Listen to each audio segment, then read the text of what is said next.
Think about the last thing you ate. Do you know what happens in your body after you eat something?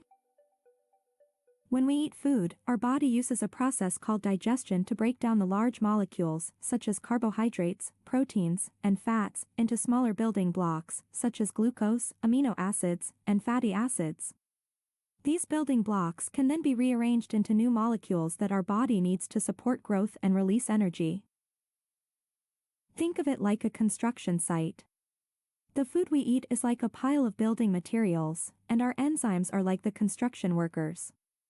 The workers break down the materials into smaller pieces, and then use those pieces to build something new.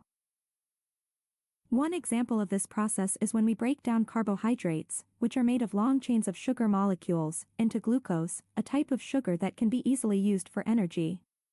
Our bodies then use a process called cellular respiration to break down glucose, which releases energy that we can use to power our cells. Another example is when we break down proteins, which are made of long chains of amino acids, into individual amino acids. These amino acids can then be used to build new proteins that our body needs for growth and repair. But here's where things get a little crazy. When we break down molecules, energy is released in the process. It's like breaking open a piñata and having all the candy spill out.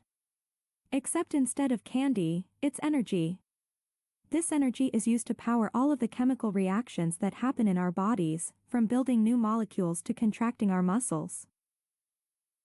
Overall, the process of breaking down and rearranging molecules in our body is vital for supporting growth, repair, and energy production. By breaking down food into its building blocks and then rearranging them into new compounds, our body is able to create the molecules it needs to function properly. Next time you're enjoying a meal, think about all the work your body does to break down that food.